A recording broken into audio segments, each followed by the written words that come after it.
Hello everyone. In this video, we will talk about environmental issues. Environmental issues में सबसे पहले हम लोग देखेंगे environmental pollution.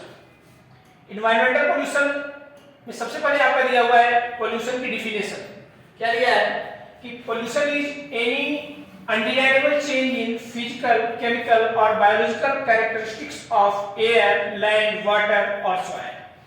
यानी किसी भी तरीके का फिजिकल, केमिकल या बायोलॉजिकल अनडिजायरेबल चेंज मतलब हमारी इच्छा के विरुद्ध, जिसे हम ना चाहते हैं, यानी अवांछनीय परिवर्तन क्या है कि एयर के, लैंड के, वाटर के, सॉइल के फिजिकल, केमिकल और बायोलॉजिकल कैरेक्टरिस्टिक में बदलाव करना क्या कहलाता है? पोल्यूशन कहलाता है। Next one is pollutants. Pollutants क्या है? Pollutants is the agent of pollution, यानी जिसके कारण से, जिसकी वजह से पोल्यूशन होता है तो क्या कहलाता है? पोल्यूटेंट्स कहलाता है। यानी agents that cause pollution is known as pollutants. तो पोल्यूशन क्या है और पोल्यूटेंट्स क्या है, इन दोनों में जो डिफरेंस है ये आपको जानना बहुत जरूरी है। उसके बाद क्या दिया हुआ है कि human population explosion increases demand for food, water, home, electricity, automobiles etcetera, it leads to pollution. यानी ये पोल्यूशन के रीजन बता रहा है कि पोल्यूशन का सबसे बड़ा कारण क्या है, वो है बढ़ती हुई ह्यूमन पॉपुलेशन, यानी बढ़ती हुई मानव जनसंख्या सबसे बड़ा रोल प्ले कर रही है क्या करने में? पोल्यूशन फैलाने में। क्यों? क्योंकि जैसे जैसे हमारी जनसंख्या बढ़ रही है तो हमें सभी लोगों को रहने के लिए घर चाहिए, खाने के लिए भोजन चाहिए, पीने के लिए पानी चाहिए, इलेक्ट्रिसिटी चाहिए, चलने के लिए ऑटोमोबाइल्स चाहिए, गाड़ियां चाहिए। तो इनसे धीरे धीरे क्या हो रहा है कि जैसे जैसे ह्यूमन की पॉपुलेशन बढ़ रही है वैसे वैसे हमारा पोल्यूशन भी बढ़ रहा है। इसके लिए क्या है कि गवर्नमेंट ऑफ इंडिया ने एक लॉ पारित किया था। The government of India has passed the environment protection act 1986। तो ये जरूरी है कि इंडियन गवर्नमेंट ने एनवायरमेंटल प्रोटेक्शन के लिए कब लॉ बनाया था या कब क्या है कि एक्ट पास किया था, वो था 1986 में। क्या करने के लिए? To control environmental pollution and protect and improve the quality of our environment। यानी 1986 में जो लॉ बना वो ये बना था कि किस बेस पे या किस तरह से हम एनवायरनमेंट के पोल्यूशन को कम कर सकते हैं और अपने एनवायरनमेंट को क्या कर सकते हैं? इंप्रूव कर सकते हैं। इसके बाद क्या दिया हुआ है देखेंगे। सबसे पहले दिया है air pollution and it's control. यानी पोल्यूशन में कई तरीके के पोल्यूशन होते हैं, जैसे air pollution, water pollution, land pollution, soil pollution. तो सबसे पहले हम लोग देखेंगे air pollution and it's control, यानी कि एयर पोल्यूशन होता क्या है, वायु प्रदूषण होता क्या है और इसे कैसे कंट्रोल किया जा सकता है। तो इसमें हम लोग देखेंगे कि सबसे पहले दिया हुआ है कॉज ऑफ एयर पोल्यूशन।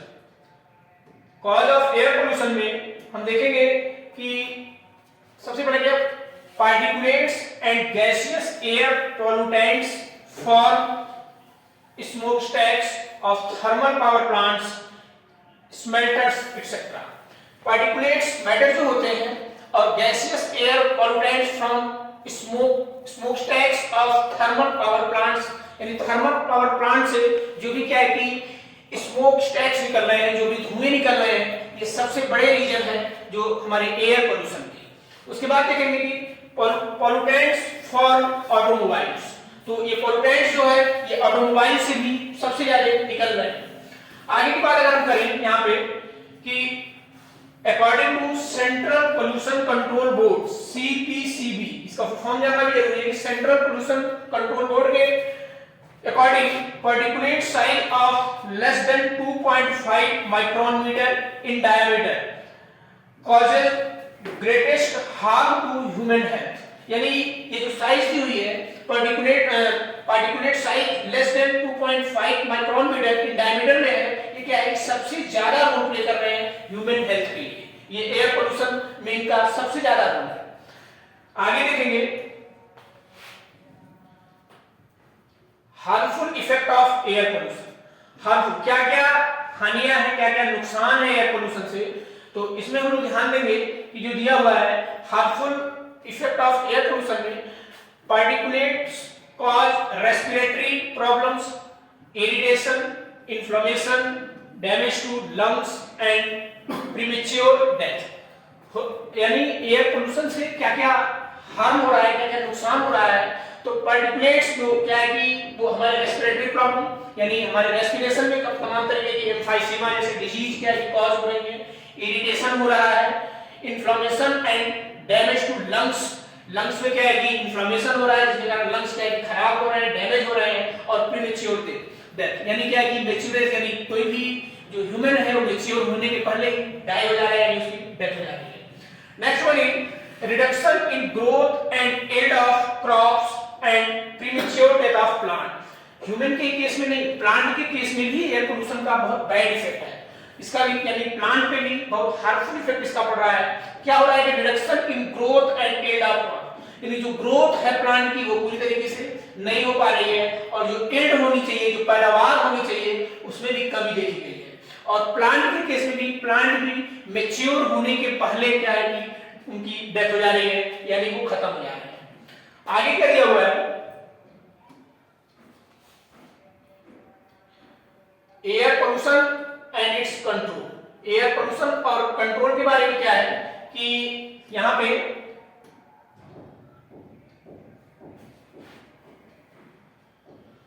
देखेंगे कि separate filter out particulates matter before releasing the harmless gases into the atmosphere. तो जो भी गैसेस क्या है कि थर्मल पावर प्लांट से या किसी भी इंडस्ट्री से क्या है कि रिलीज हो रही है, जो भी हार्मफुल गैसेस हैं उनको क्या किया जाए, सबसे पहले उसके पार्टिकुलेट्स मैटर को फिल्टर कर लिया जाए, उसको सेपरेट किया जाए।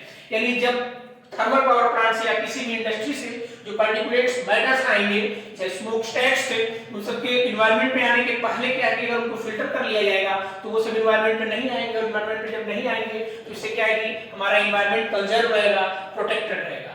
Use of lead free petrol और डीजल यानी लेड फ्री, आप लोगों ने पेट्रोल पंप पे देखा होगा कि अनलेडेड पेट्रोल वगैरह की बात लिखी रहती है, तो वो यही कह रहा है कि हम जितना ज्यादा अपने ऑटोमोबाइल्स में अनलेडेड पेट्रोल का यूज करेंगे या अनलेडेड डीजल का यूज करेंगे, सीसा रहित पेट्रोल या सीसा रहित डीजल को बोलते हैं उसको हिंदी में, उसका यूज करेंगे तो इससे भी हम अपने एनवायरनमेंट को प्रोटेक्ट कर सकते हैं। अगला क्या दिया हुआ, यूज ऑफ कैटालिटिक कन्वर्टर। ये अलग से टॉपिक भी है, इसको बताया जाएगा। अभी आप इसके लिए जान लीजिए पॉइंट्स में कि अपने जो गाड़ियां हैं जिससे व्हीकल है हमारी, उसमें हम क्या करेंगे, उसका जो साइलेंसर होता है वहां पे एक इक्विपमेंट है, उसका नाम है कैटालिटिक कन्वर्टर। इसका जब हम यूज करेंगे तो उससे क्या है कि भी एयर पोल्यूशन को कंट्रोल किया जा सकता है, और एयर पोल्यूशन को कंट्रोल करके हम अपने एनवायरनमेंट को सही कर सकते हैं। Phasing out of old vehicle, अच्छा ये भी एक बहुत जरूरी टर्म है, आप इसको देख सकते हैं कि जितनी भी पुरानी गाड़ियां होती हैं उनको हम क्या है कि चलाने में या उसको यूज करने से क्या है कि परहेज करें। कि पुरानी गाड़ियां जैसे जैसे क्या होता है कि कमजोर होती जाती हैं, पुरानी जो जैसे पुरानी होती जाती हैं, तो उनमें से भी कि जो भी आप फ्यूल यूज कर रहे हैं, फिर वहां से क्या है कि जो भी स्मोक, जो भी धुएं वगैरह क्या है कि निकल रहे हैं, उससे भी पोल्यूशन होने के चांसेस बहुत ज्यादा होते हैं। आगे करेंगे use of low sulphur petrol and diesel. अच्छा पेट्रोल में क्या है कि सल्फर भी पाए जाते हैं जो फ्यूल होते हैं, तो हम क्या करें, ज्यादातर हमें इस चीज को देखना चाहिए कि हम कम से कम low sulphur petrol and diesel use करें, यानी कि हम ऐसे पेट्रोल और डीजल का यूज करें जिसमें क्या है कि सल्फर की मात्रा कम। Next one is application of pollution level norms for vehicles etcetera, यानी जो भी क्या है कि नियम बनाए गए हैं, जो भी रूल्स हैं व्हीकल के, जो भी पोल्यूशन के रूल्स हैं हमारे क्या है कि लॉ में, उस हमारे संविधान में, उसको हम क्या है कि पालन करें, तभी क्या है कि हम अपने एनवायरनमेंट को प्रोटेक्ट कर सकते हैं। लास्ट क्या दिया हुआ है कि use of compressed natural gas, बहुत इंपॉर्टेंट है, यानी सीएनजी जिसको हम कहते हैं, सीएनजी का पूरा नाम है कंप्रेस्ड नेचुरल गैस। तो ज्यादातर जो हम गाड़ियां यूज करें, जो भी व्हीकल हम यूज करें, हम डीजल और पेट्रोल के अलावा सीएनजी अगर हम यूज करते हैं तो इससे भी क्या है कि पोल्यूशन को कम किया जा सकता है, और पोल्यूशन कम होने से आपको पता है कि हम अपने एनवायरनमेंट को प्रोटेक्ट कर सकते हैं। आगे क्या है, कंट्रोल ऑफ एयर पोल्यूशन। इसमें क्या है कि कैटालिटिक कन्वर्टर, सबसे पहले क्या है कि आप लोगों को बताया गया है, हमने भी बात की थी, एक कैटालिटिक कन्वर्टर होता है, उसको यूज करने के बाद हम क्या कर सकते हैं कि गाड़ियों से जो धुएं वगैरह निकलते हैं उनमें उनपे निजात पा सकते हैं, यानी कम से कम क्या है कि पोल्यूशन। हम ये नहीं कर रहे कि ये आप यूज करेंगे तो आप पूरी तरीके से क्या है कि इसमें से क्या है पोल्यूटेंट्स नहीं आएंगे या पोल्यूशन नहीं होगा, लेकिन हाँ हम काफी कुछ क्या कर सकते हैं कि पोल्यूशन को कम कर सकते हैं। क्या दिया हुआ है कैटालिटिक कन्वर्टर में कि control of air pollution. Catalytic converter क्या है कि the device to reduce emission of poisonous gases, यानी एमिशन मतलब निकलना, बाहर निकलना, इसको हम यूज करके जो हमारे गाड़ियों से, जो हमारे ऑटोमोबाइल से क्या है कि गैसियस सब्सटेंस निकलते हैं, वो यानी हार्मफुल गैसेस जो निकलते हैं वो क्या है कि कम कर सकते हैं। आगे देखेंगे इट हैड प्लैटिनम या platinum, palladium and rhodium as a catalyst this converts, यानी कि ये क्या है कि जो इक्विपमेंट है वो platinum, palladium and rhodium catalyst है, जो क्या करता है कि अनबर्न्ड हाइड्रोकार्बन को कार्बन डाइऑक्साइड प्लस वाटर में बदलने का काम करता है। कार्बन मोनोऑक्साइड जो है वो क्या है कि कार्बन डाइऑक्साइड में होगा और नाइट्रिक ऑक्साइड जो है वो नाइट्रोजन में बदल जाएगा। नीचे क्या लिखा हुआ है देखेंगे कि motor vehicles having catalytic converter should be used on leaded petrol because lead inactivates the catalyst. यानी क्या कर रहा है कि जब भी हम कैटालिटिक कन्वर्टर का यूज करें तो कैटालिटिक कन्वर्टर, मान लीजिए हमारी गाड़ी में कैटालिटिक कन्वर्टर लगा हुआ है, तो हम इसी का विशेष ध्यान रखें कि हमेशा हम अनलेडेड पेट्रोल का ही यूज करें। अगर मान लीजिएगा हम अनलेडेड बजाय लेडेड पेट्रोल यूज करेंगे तो उसका जो कैटलिस्ट है वो क्या है कि उसको इनएक्टिवेट कर देगा, क्योंकि आप कैटालिटिक कन्वर्टर का नाम है, यानी जो कन्वर्टर काम कर रहा था, जो कन्वर्ट हो रहे थे गैसेस, वो कन्वर्ट नहीं हो पाएंगे। तो आज की वीडियो में इतना ही, मिलते हैं फिर नेक्स्ट वीडियो में। Thank you.